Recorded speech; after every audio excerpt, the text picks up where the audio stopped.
Welcome back to Steve and Abby English, everyone.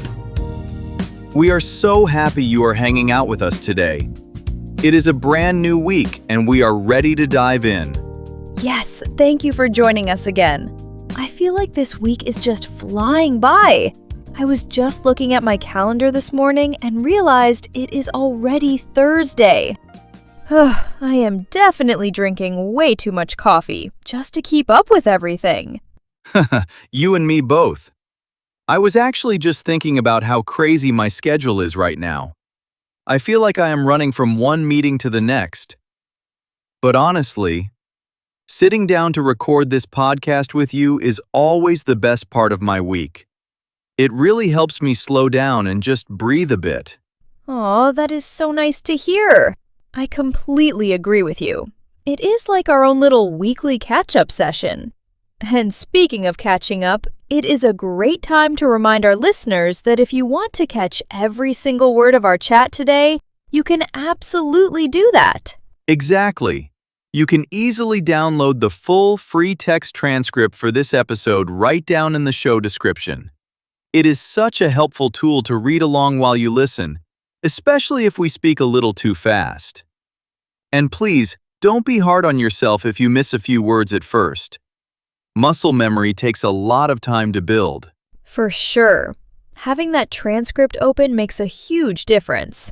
You can pause, read, and really get the feel of the conversation. Okay, so speaking of getting the feel of things, I have a really big question for you, and for everyone listening right now. Oh boy, I am ready. Lay it on me. What are we talking about today? Have you ever been sitting on your couch late at night, wearing your oldest, ugliest sweatpants, and you open your phone, and suddenly you feel incredibly jealous because you see a friend's flawless vacation photos? Oh, absolutely. All the time. You see them standing in front of a beautiful sunny beach, looking totally perfect, and you just look down at your messy living room and sigh. Yes, exactly. It is the absolute worst feeling. You start thinking that your life is completely boring, and everyone else is out there living in a movie. It really does feel like that. So today, we're talking about the truth about social media versus real life. We want to expose that fake internet perfection and talk about the daily pressure it causes us all. It is a struggle we all deal with. We look at these tiny screens and think everyone else has their entire life figured out. But it is usually just an illusion. It might feel challenging at first to break that habit of comparing yourself, but that is completely normal. Very true. We are all human. All right, let's jump right into today's first real talk and hear a little story about this. So, this exact thing happened to me last month, and it was a huge wake-up call. I was just lying in bed on a random Tuesday night. I was feeling pretty tired from work. My brain was completely fried, and I had zero energy left. So I decided to just scroll through my phone to decompress a little bit before turning the lights out and going to sleep. Classic evening routine. Right? It is what we all do without even thinking about it. But then I saw my friend Sarah's pictures. She was taking this massive 2-week trip to Italy with her boyfriend. And I am not kidding. Her pictures were absolutely unbelievable. She was posing perfectly by the Colosseum in Rome, eating this gorgeous handmade pasta at these cute outdoor cafes, and she was wearing these beautiful flowing summer dresses. It looked like absolute magic. Oh man, that sounds totally amazing. It looked like a professional travel magazine. And honestly, I felt so deeply jealous. I was looking around at my plain, boring bedroom walls, eating cold, dry cereal out of a cardboard box, and just thinking my life was going absolutely nowhere. I actually went to sleep feeling really down about myself that night. I felt like a total failure compared to her. Wait, I did the exact same thing last Tuesday with my brother's beach vacation photos. It is a total disaster for your mood. It just ruins your whole night and makes you overthink every single life choice you have ever made. It is rough. Exactly. It makes you feel like you are failing at life while everyone else is out there winning. But here is the crazy part of the story. Fast forward to last weekend, Sarah was finally back home from her big European trip. So we decided to grab some coffee downtown and catch up on everything she did. Oh, I love a good long coffee date. Me too. I was fully expecting her to just brag for a solid hour about how perfect everything was. I was mentally preparing myself to feel jealous all over again. But as soon as we sat down with our warm drinks, she just looked at me, let out a massive, heavy sigh, and totally opened up about the hidden reality of her trip. Really? What did she actually say to you? She told me the entire trip was an absolute nightmare from start to finish. Behind those amazing photos, she was actually miserable. For starters, the airline completely lost her luggage on the very first day. So that beautiful summer dress in the photos, that was literally the only outfit she had in her tiny carry-on bag. She had to wash it in the hotel sink every single night just to have clean clothes. Oh no, that sounds so terrible and stressful. It gets way worse. That beautiful picture of the handmade pasta? Well, she told me that later that exact same night, she got awful food poisoning. She spent 2 entire days stuck in her tiny hotel room, feeling incredibly sick to her stomach. She was so exhausted and just wanted to buy an expensive plane ticket to go home early. Wow, you would never ever guess that from looking at her colorful page. It really makes you rethink everything you see online. People really do hide the ugly stuff to protect their public image. Exactly. Plus, she told me she was constantly fighting with her boyfriend because they were both so tired and stressed out from the travel problems. They actually argued for 20 full minutes right before taking that perfect smiling photo by the fountain. She was basically just sharing her highlight reel, even though her real life was a total mess behind the camera. That is such a sad situation, honestly. It really changed my perspective. But hold on, before we go any further, you just heard me use some great words. Let's get into our first Real Talk breakdown. Welcome to our first breakdown. Today we are looking at 3 incredibly natural phrases Abby just used in her story. Scroll through, open up, and highlight reel. These are words native speakers use every single day to sound casual. Yes, they are so common. Let's start with scroll through. I said I was just lying in bed deciding to scroll through my phone. In a formal textbook, you might learn to say, look at my phone, or browse the internet. But scroll through is way more visual. It describes the physical action of moving your thumb or finger up and down the screen without really thinking. Exactly. It paints a picture of just mindlessly looking at endless content. It sounds so much more relaxed and natural than saying you are browsing the web. Here is a quick example. I was really bored waiting for the morning train, so I just scrolled through the daily news. Great example! And here is mine. She spent a full hour scrolling through old family pictures on her laptop. Remember, using these casual phrases makes your English sound human and comfortable, not like a stiff academic textbook. Do not worry if it feels unnatural at first. Getting the flow takes practice. Very true. Okay, the next great phrase is open up. You mentioned that your friend Sarah totally opened up about the hidden reality of her trip. Right. To open up simply means to share your true feelings, struggles, or secrets with someone else.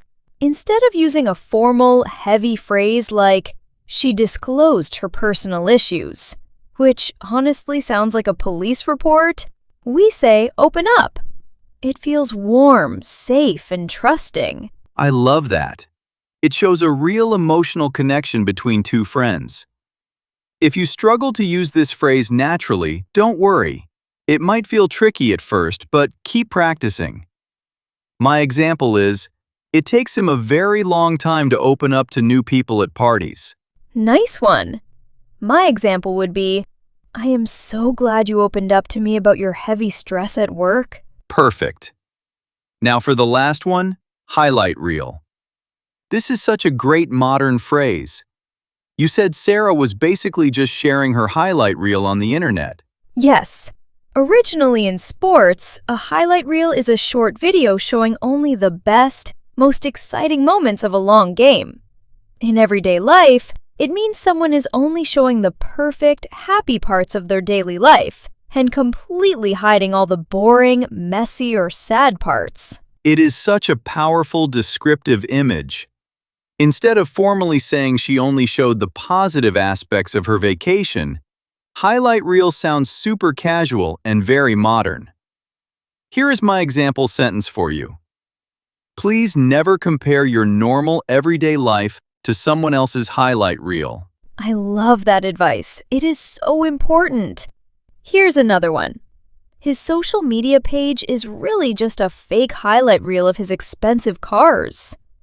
Okay, now that we have got those words down, let's look at the flip side in real talk too.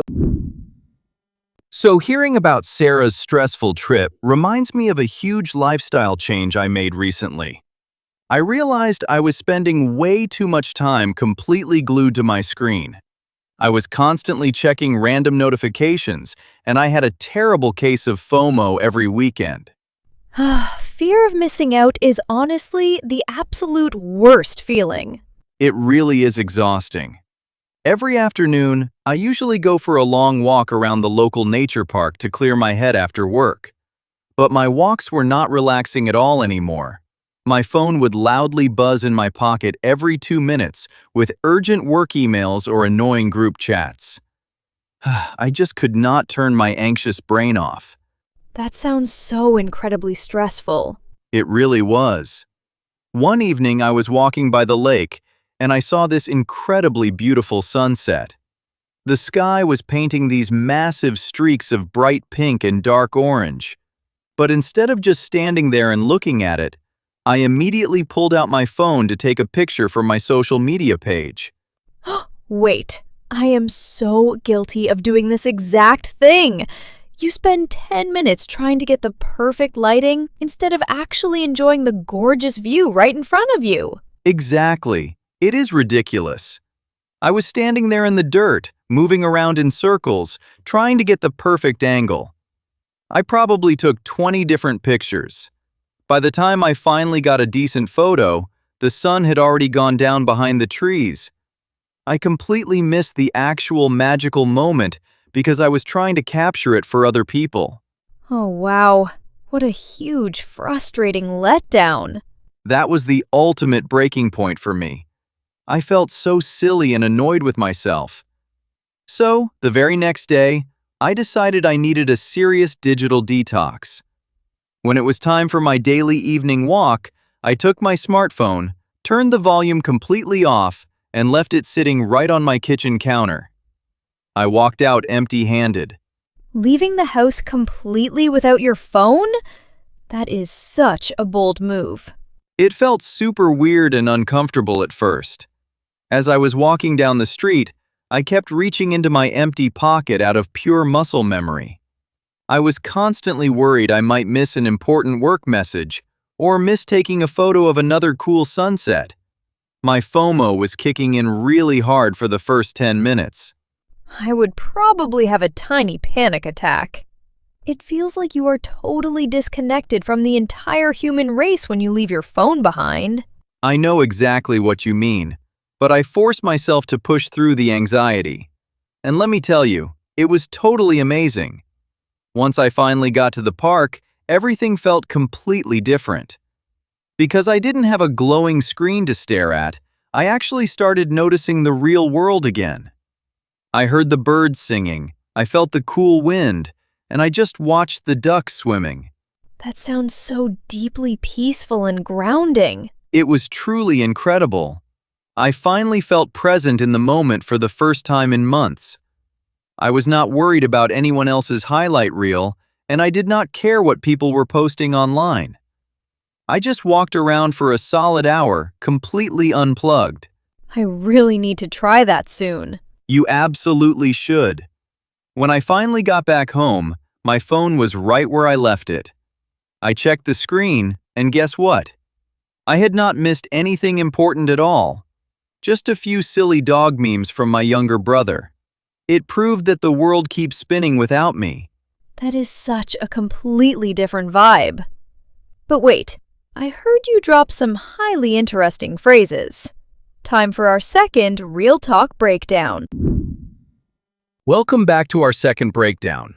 In that last story, I used 3 great conversational phrases that describe exactly how it feels to decompress and deal with daily stress. Those phrases are glued to, clear my head, and push through. These are fantastic expressions. Let's start with the first one, glued to. In your story, you said you were completely glued to your screen. When you hear this, you might think of actual sticky office glue. In formal English, you might say, I was looking continuously at my device. But saying you are glued to something paints a much better picture. It means you cannot stop looking at it. Exactly. It describes that heavy, stuck feeling we all get when we are watching videos for way too long. It might feel challenging at first to use visual idioms like this, but that is completely normal. Muscle memory takes time. Here is a real-life example for you. My kids were totally glued to the television during the big soccer game. That is a perfect example. And here's mine. My sister is always glued to her laptop when she has a major work project due. Great one. Now let's move on to clear my head. I said I usually go for a walk in the park to clear my head. In a boring textbook, they might say, relieve my mental fatigue. But clear my head is so much more human. It means removing all those stressful, anxious thoughts so you can finally relax. I love this phrase because we all need to do it. When your brain is fried from working all day, you just need a break. Remember, do not be hard on yourself if you forget to use these words right away. Here is my example. I always listen to soft music in the car to clear my head after a busy shift. Nice. My example is, he went for a long run to clear his head before making a big life decision. Okay, our last phrase today is push through. I mentioned that I had to push through the anxiety of leaving my phone behind. Yes. Instead of formally saying, I endured the difficulty, we say push through. It gives the feeling of walking forward against a strong wind. You are continuing to do something even when it feels hard or uncomfortable. That is a great way to explain it. Here is how I would use it in everyday life. I was feeling super sleepy, but I had to push through the tiredness to finish washing the dishes. That happens to me all the time.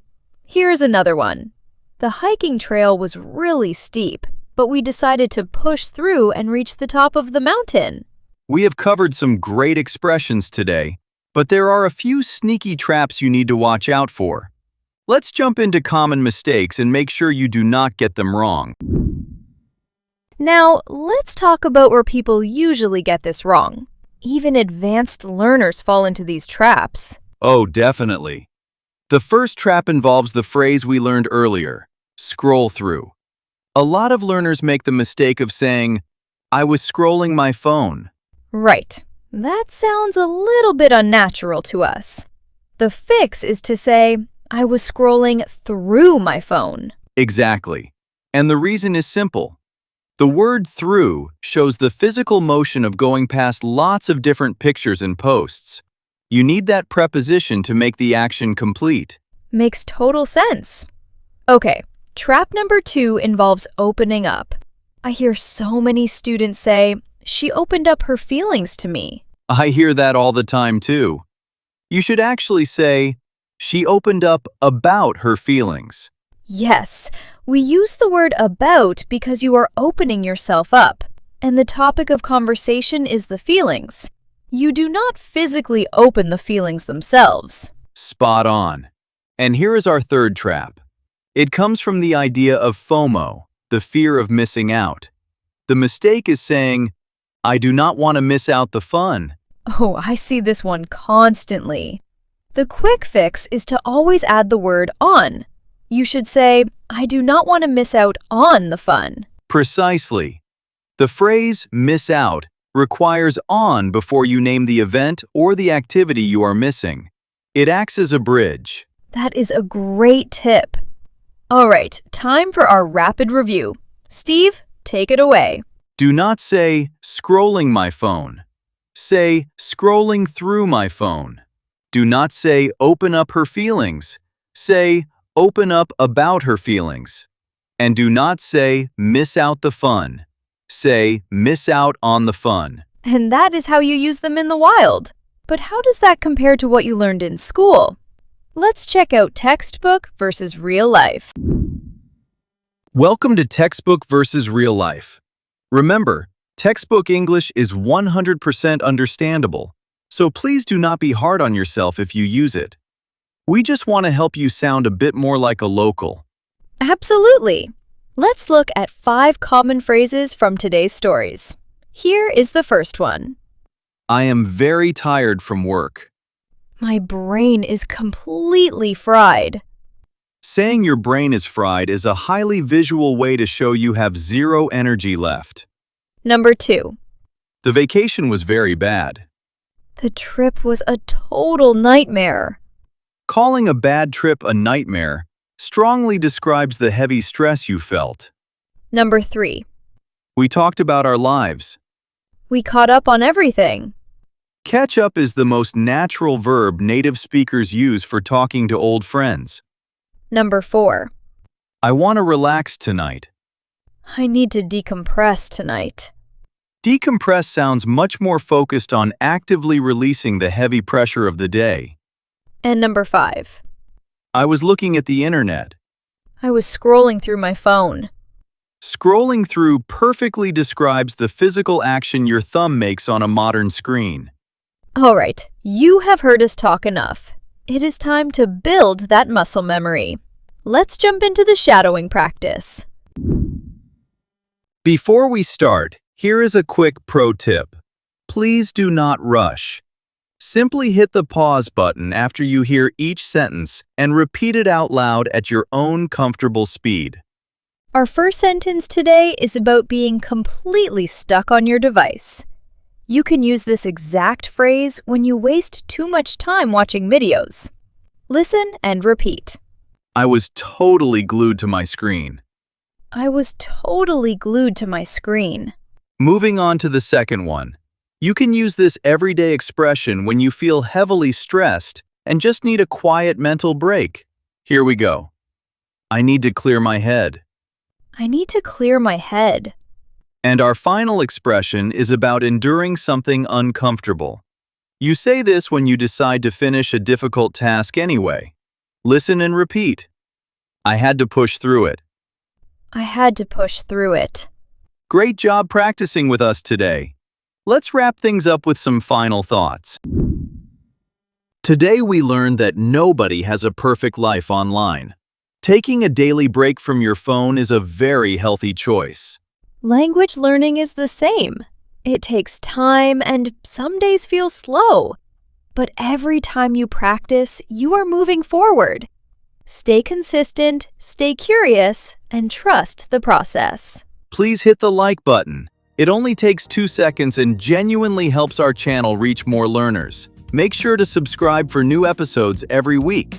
What is your favorite way to relax without a screen? Tell us in the comments. Thank you for your time, and click the next video to keep leveling up your English.